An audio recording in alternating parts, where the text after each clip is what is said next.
to them boys that settle the benches, boy. I was in the game on 4 inches. Go put me in the game on 4 inches. Hello and welcome back to the greatest show on the connected franchise community. Not just SML, not just Madden, but any connected franchise show for any league, for any game. SML 4th and Inches. What's going on, Q? What's up, man? Ready to be back, ready to get it going. Let's do it. Let's do it, baby. And we're going to start off this show. As you guys know, we do multiple segments, some fun ones, SML-UT cards later on. But we're going to start off with 4th and 5. So it's 4th and Inches. We got backed up due to a false start or something. And the question is, name your top 5 rivalries in the SML. And we could go back and forth. I don't even know if I have 5. So, yeah, let me know what yours is. Yeah, we can go back and forth. We just trade off. So I don't have in any order, just so we can combine them kind of to create 5. But went with the low-hanging fruit here. Me and Gutta actually went with the Chargers versus the Raiders. It's always a bloodbath. It's a actually sibling rivalry. You know, it's a blood versus blood, the bloodline type of thing. And, you know, it's always gets feisty afterwards. Whoever comes out on the losing end typically has a few hateful words not to be shared in public chats for the SML to read. Yes, but if you're a fly on the wall, it definitely you'd have some laughs and you'd definitely say, "Oh, I can't believe they're talking like this to each other." So that's one of my rivalries. That's a good one. Mine is Bomber and Doink. Paulie hit on it. Paulie beat that horse. Listen, if Paulie wasn't his current profession, he could probably be a marketer, honestly, because he knows how to market things. He could be working for Floyd Mayweather's business there and pushing fights kind of thing. But listen, the truth is when there's animosity, it just makes it that much more interesting. And at one point there was animosity. I think they've squashed the beef now, but still, it's a fun rivalry. They're two great players, two great teams. It's fun to watch. Yep, that was actually going to be my next one. So I'm going to have to take another easy one. I'll let you probably take you and another named individual. And I'm not going to keep naming myself here. So I'll take another one. I'm going to actually keep you in it, though. And it's going to be you versus the guy that you call Buster Douglas. It's a new, fresh rivalry. It's very fresh. It's very fresh here. But he pays attention to some of those little pot shots you take. And he'll come back a day, 36 hours later. He did it to me before, so I know he does it. So he does it. He searches his name in the search bar. He knows he saw you chirping a little bit, and he'll come and he'll respond. He has some words for you. Last time he beat you, he wrote a whole, what did I call a soliloquy about how it's not a rivalry if this guy can't even get whatever, this, that, and the other. So I'm going to name you and Wine in there. That's good, but not a rivalry because you said the last time he beat me, the only time he beat me. So yeah, I'm fresh off the dome. You stole my rivalry, so I had to think of something quick here. So it's good. No, it's good stuff. Good stuff. I'll throw this in here just because I think Meats versus his he's in some other league or was in some other league. I forget the name of it, TSL or TLS or something, and with Noel and Colt 45, like there's a little bit of like those guys like don't always gel super well and they talk trash to each other. Noel meets Colt 45, some of those other guys in there. I just think that's a fun one to throw in because I don't think it gets that much hype. Okay, that's a good one. This one is going to be, what are we at? 4, 3, or 4? I don't know. If you have to throw up the big one, you can. Yeah, I'm just going to have to throw it out there. There's 2 left in my opinion that are pretty big. The first one is me and you. You know, we've been kind of going at it for cycles now. We've had 2 Super Bowl matchups. Yeah, 2. I think you got me. I think it's 1-1 right now. 1-1 in the Super Bowl. I don't have success against you, obviously, in the regular season and in other playoffs, and you know that's on public record as well. But we're not afraid to get after it, and definitely go back and forth. It can get emotional at times. Sometimes me and you are a little bit different than you and Dan. You and Dan keep it even keeled at all times. You know, tempers flare with me and you, so we're in there for sure. I like it, and I think I agree. We have a great rivalry, and I think me and whoever Dan needs help from. So Dan, it's never just Dan. It's never just Dan. Think about it. You weren't even here. Were you here for the Bushwhackers? I was, yeah. Dan and who was it? Mad Bomber. And then they have a little falling out. Then it was Prime versus Dan and Faz. And then Faz started beating Dan's butt. So Dan's like, I can't really team up with this guy because he beats my butt all the time. So he's like, well, I guess I'll join up with QP. And then for a while, like you guys chatted, I think last cycle maybe. And then we duked it out against each other. So he broke away from me and then he broke away from you. And now it's Dan and who? KP, who is in whose division? My division. Yeah. Dan is not he's not an alpha dog. He needs a wolf pack. He needs somebody to help him. He's a beta. He's a 2. He's a number 2 receiver. He's not a TO. He's not a Marvin Harrison.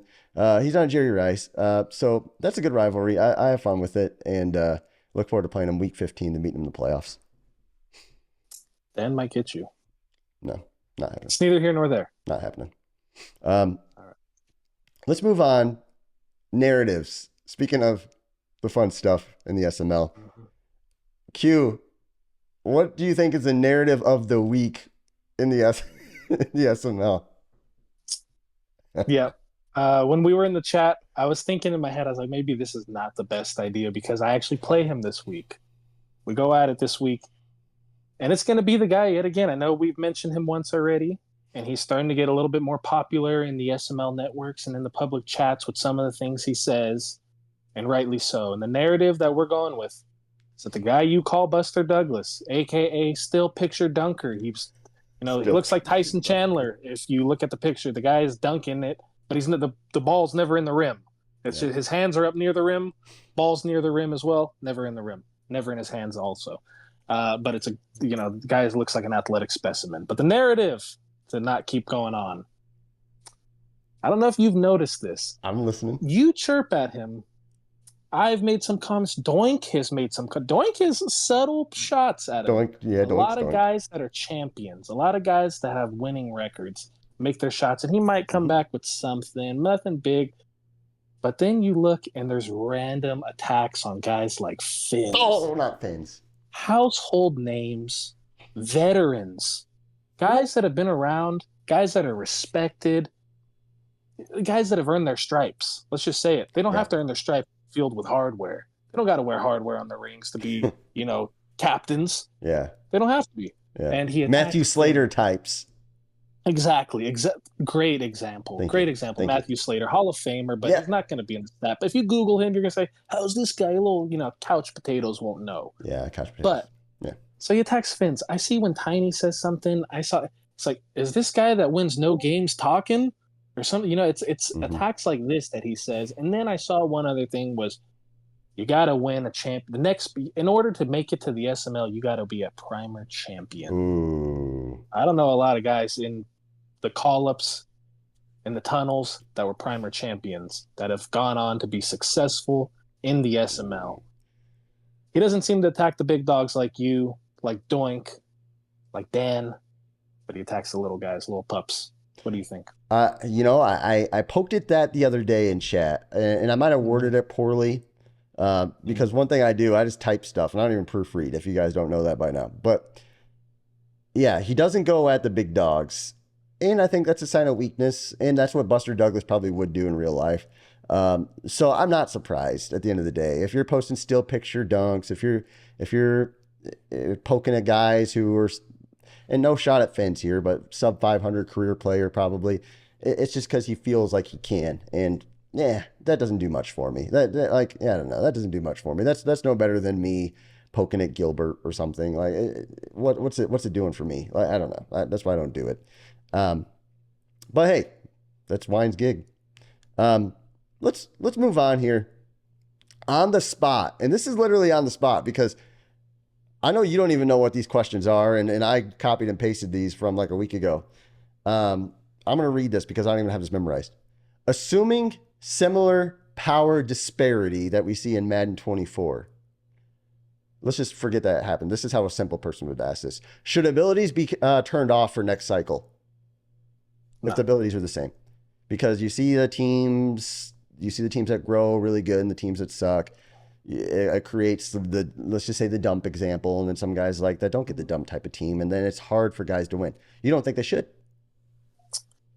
No, I don't think ability should be turned off. That was the way you started to word that was crazy. I was like hoping. I was actually getting a little confused. I was reading it. I'm glad you turned it into just simple man conversation. That's how I am. Yep, I appreciate that, and I would say no. The abilities don't need to be turned off.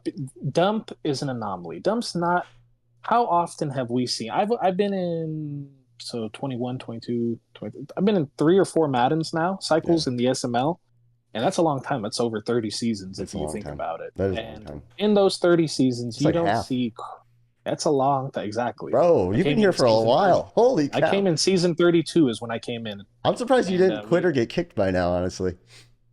eh, I know how to play the game, and so I'm not talking on the field, and so you know, uh, no, abilities don't need to be turned off. Dump is the first time we've seen it in Doink as well. Dump and Doink. Yeah, Doink got some good favor with his abilities as well. Yeah. Are the first two that we've seen in a long time that I've been here that we've really seen like, how is this guy continuing to get devs with these stars, with this super team, blah blah blah blah Yeah. blah. And I don't think it happens that often. I think a lot of guys get a lot of crap abilities. I have a 86 overall tight end right now that has nothing good on his ability. So it's not like it's just a luck of the draw thing. I think that ability should stay there. If anything, they're an intimidation factor as well. They don't even have to be good abilities, but if you see 10 to 11 guys on the field and they're all lit up, you're like, geez, what am I doing here? You know, I haven't looked at Dump's team. I mean, he has Burrow and Chase who Mm-hmm. came out like, you know, Yeah. they already were out, you know, when the game released like that. And I know Yeah. he's had really good dev luck, like hitting Just superstar bumps. Just bumps. have bumps. Yeah. Yeah. But is there a bunch of guys with crazy abilities too that got dev bumped? Not to my knowledge. I know that whole secondary is really fast. So Fast? everybody they see it at 95 and up. They see a speed, so star they're like, and oh, then this guy, underneath them. yeah, exactly. This guy gets blessed, and then they look at his abilities, and they have no mid zone KO, Yeah. no flat zone KO, no nothing like that. They're just got really good attributes. And what it does, I think, if you pull the curtain back behind the ability thing, you're able to develop these guys faster, Yeah. get their overall rates Their higher, attributes higher. their attributes higher when they are superstars and X Factors. So that does play a part when they get it like the dumps, because they're all young defensive backs, and there's nothing better than being able to easily dev a position that's really hard to user. So I'll say this. Were you here for the they were still the Redskins at the time, I think, for WFT Gamepad and then Sunday Squad? Or was that just before your time? Nope. Just Nope, before your time. I don't even, none of those guys were. So Gamepad was in the league. He was like a streamer. He had to get a surgery, and he built this crazy good Commanders team. As when Chase Young, I think, was a rookie, and then he developed because we were in like season 8. And then I think he had another guy that might have been auto-gen.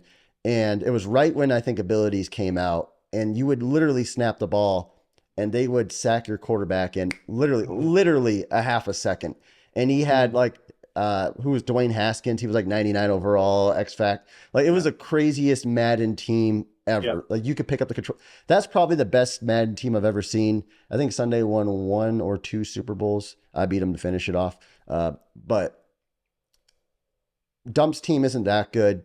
We've also had a couple blips, so we haven't had the opportunity to see people dev their teams. Exactly. But what I will say is, and I still get a lot of criticism for it, but when you have our ability set up that we do, I know it sucks because sometimes you get abilities that don't make a whole lot of sense, whatever it may be. Bulldozer Spin cycle on my tight end with a 71 spin. Yeah, it's like stupid. It is stupid. Literally. And you wish Madden wouldn't have that in there. But what that does is it kind of prevents people from getting these super stack teams, because even if we all run the same playing field and those were removed and we were all getting those abilities, this is going to be a bad word, but the funness of getting that ability wouldn't be there, because it's no longer novel. Everybody's got it.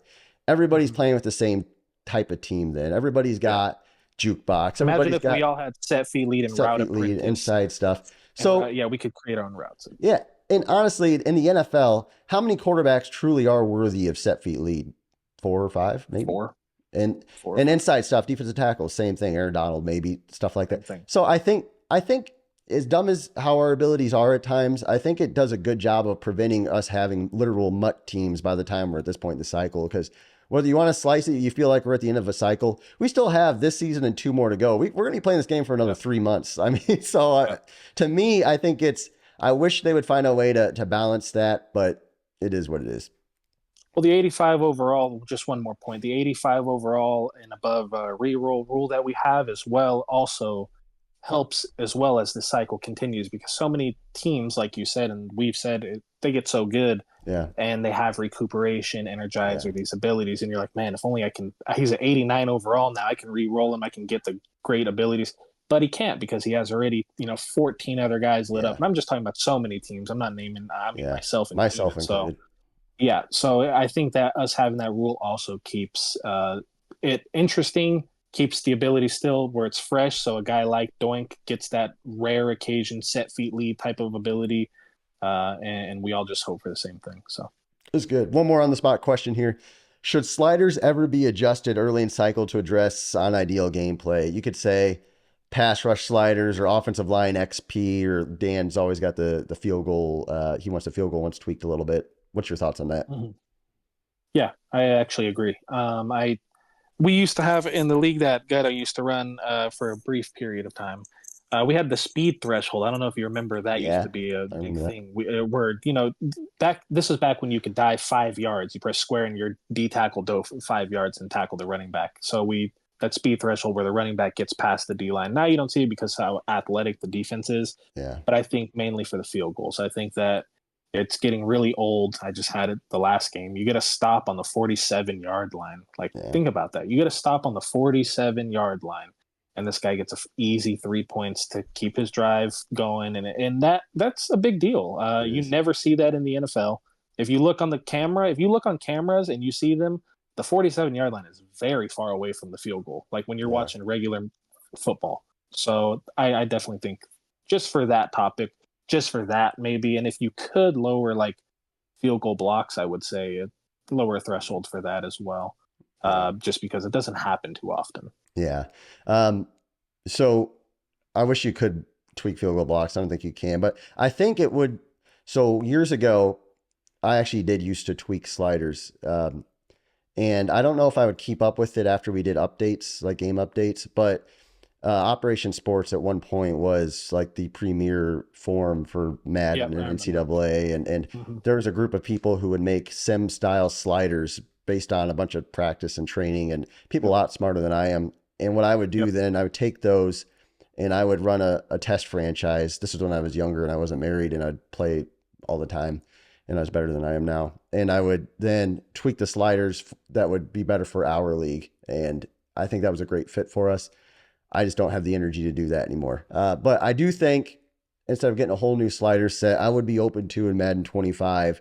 If somebody didn't complain to me 2 seasons in, if they messaged me like, hey, I'm noticing this right off the bat, like we should change this pretty quickly, I'm open to that. But the problem is when people start building teams to kind of go to fit the game, then you go into dangerous territory then saying, hey, I want to change the slider, because people spend second round draft picks on kickers with 99 leg power and a ability that helps that, or whatever the case may be, or trade for an offensive lineman who's 99 overall, or you can't do that, but 92 overall and superstar, because they know they can't dev offensive linemen. So they're going to send a first round draft pick to have that guy. So it's tough to do that mid cycle, but I would be open to it if people who play the game a lot more than me come to me with ideas before the cycle actually starts.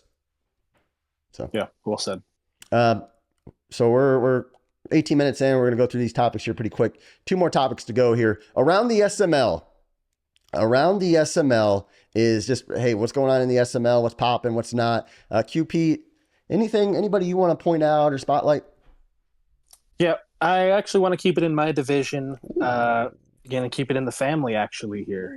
And we're going to go to Gutta. We're going to go to Las Vegas.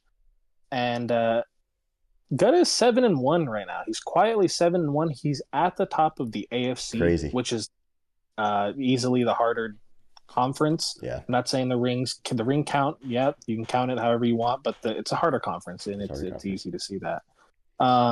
He's 7-1 right now. He's beaten some really good teams, but it's not the thing that he's doing. It's not on paper. It's like you look at his stats and you look at Neon, and usually when you see a 7-1 team, you're obviously going to see a top 5 defense. You're going to see number 1 on some categories, things like that. You're not going to see that on Gutta's.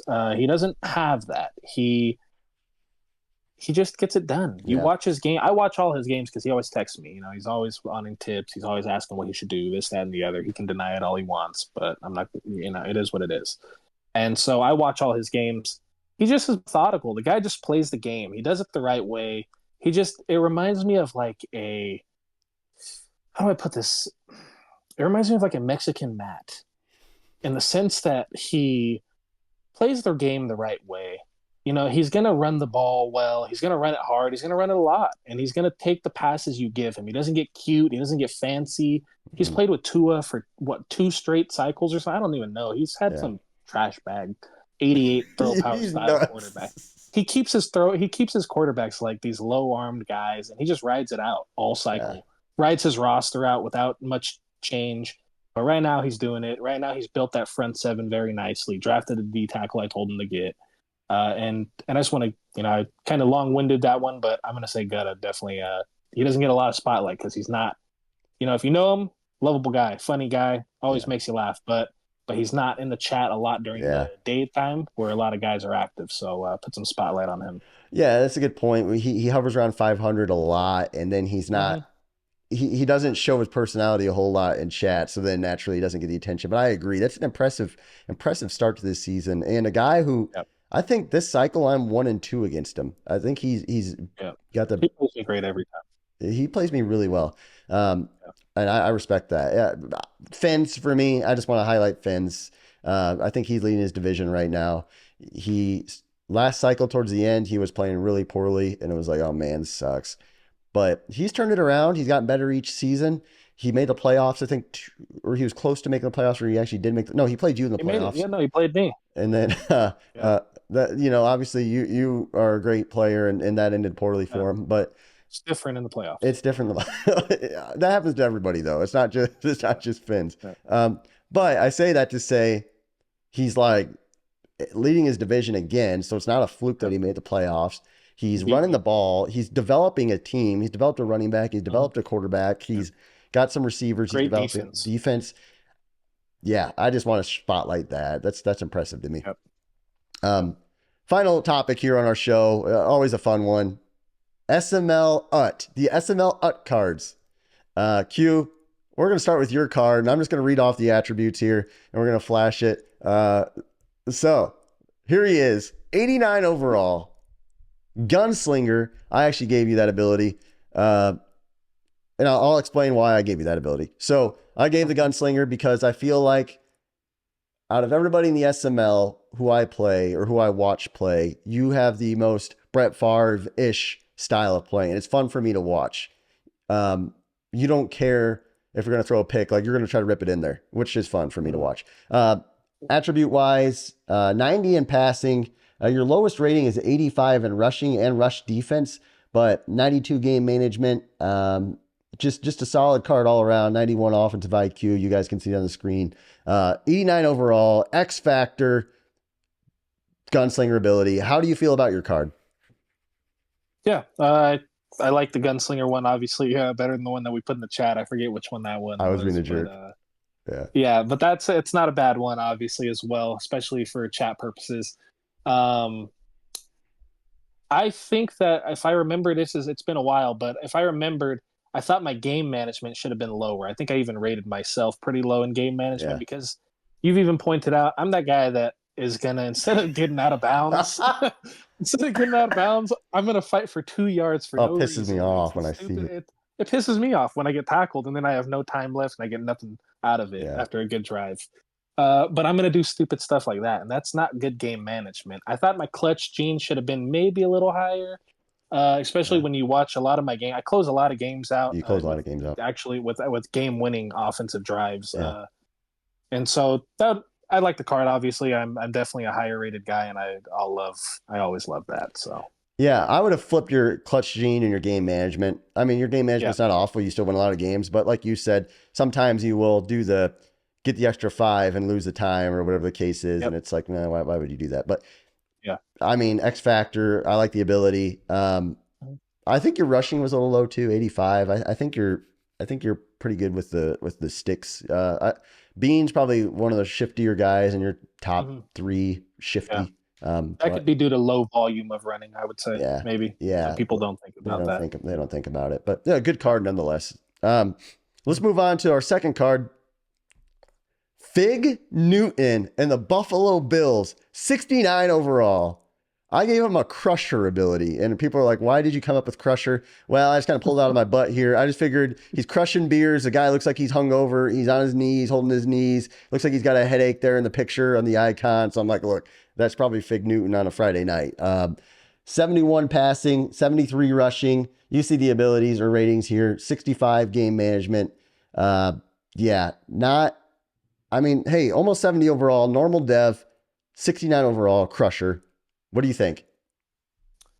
Yeah, great picture. Strong jawline right there. I think that it's like you said, I think it's maybe something, maybe if he sees it, because I know a lot of guys, they definitely pride themselves. So I think if he sees it, he feels he could be a little bit higher, especially because he can compete with some guys on his good days. But that's why you got to prove it sometimes. You got to prove it consistently. You can't have one good season where you're 9-8 or something like that, and then follow it up with another 3-14 and then 5-12 after. You got to be consistent, a little bit better. I think it's right around where he should be. His passing is on some days, again, some days he has it, some days he doesn't. He's like a Kenny Pickett, but a more of a gunslinger version of it. Some games he's going to look pretty good, and other games he's not going to look too good. Yeah. I'll say this about Fig, and I think the card's fair. When you look at Fig Newton or anybody who hovers around that 500 or lower record, skill-wise, I don't think you guys are far off. I agree. Let me make a comparison. Like Tom Brady, greatest quarterback of all time. Tom Brady does not have the biggest arm in the NFL history. He just doesn't. Was he the most accurate quarterback? I'd say Drew Brees probably was more accurate than Brady. At the line of scrimmage, you might want to take Peyton Manning over him in terms of checking plays, reading defenses. But what did Tom Brady do the best? He consistently, over the course of 20 years, made the right decision to help his team win. Was it the 3-yard check down? Was it the 10-yard out? Was it the 5-yard slant? Was it just, hey, you know what? Let's take the sack and punt. Audible to a run. Let's punt. Let's punt it on third down. And greatness in sports and in Madden leagues, in my opinion, what makes you great is not being the most dynamic at anything, but it's being the most consistent, just being consistent and just continuing that consistency. I've seen Fig at his highs, and that's a playoff caliber player all the way through. If he can find a way, not even to be at his high, but just 80% consistently, he'll be in the playoffs consistently. And that's my advice to Fig. Anybody else who's in the SML who's right around there, find a way to be consistent, make the right decision consistently. Yep. How many times can I say consistent? I don't know. It was a lot. It was definitely a lot. Your mouth is probably tired from that pause. Yeah. Well, guys, we're pushing 30 minutes. Gotta the same thing. Yeah, seriously, gotta. Hey, he DM'd me, and I tried giving him some tips today, by the way. Mm-hmm. Hey, I'm done with this show if you are. I'm done. Let's get out of here. See you guys. Thanks for watching Fourth and Inches. Comment below who you want to see on the card next. We probably won't listen. See ya.